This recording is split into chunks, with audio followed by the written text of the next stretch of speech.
Arisan, menurut Islam, pada dasarnya dihukumi boleh, dengan catatan tidak ada yang dirugikan, dan tidak ada spekulatif yang berbuntut judi. Kebolehan itu bisa saja berubah menjadi haram, jika ada sesuatu yang menjadikannya haram, yaitu hilangnya ketentuan-ketentuan di atas.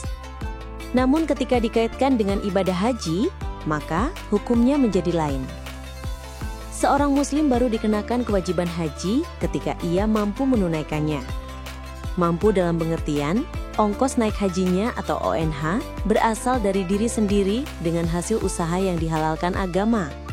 Juga bisa berarti mampu dalam pengertian ONH-nya ditanggung orang lain.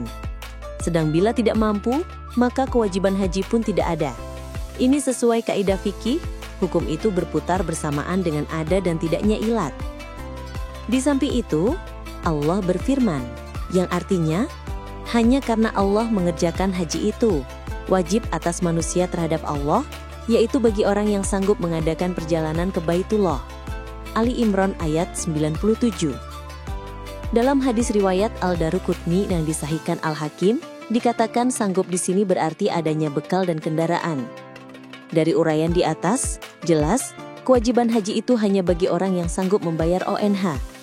Maka ada seorang muslim memaksakan dirinya menunaikan ibadah haji, padahal ia tidak mampu, misalnya dengan cara mengikuti arisan haji, dan ia mendapatkan uang arisan pada putaran-putaran awal, maka hukumnya minimal makruh bahkan bisa juga haram, karena ongkos hajinya itu berasal dari uang yang dipinjamkan oleh anggota arisan lainnya.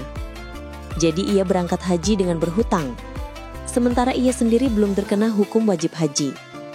Berbeda halnya andai saja hasil dari arisan haji itu tidak digunakannya untuk ONH, misalnya biaya hajinya diperoleh dari usaha halal lainnya, maka ia sudah dikategorikan mampu dan dikenakan wajib haji. Adapun pemenang terakhir dari anggota arisan yang ada, maka ia sudah wajib menjalankan ibadah haji karena ongkos naik hajinya diperoleh dari hasil tabungannya selama satu putaran arisan itu. Dan ia sudah termasuk mampu, sebab ONH yang dipakainya berasal dari dirinya sendiri, bukan dari piutang.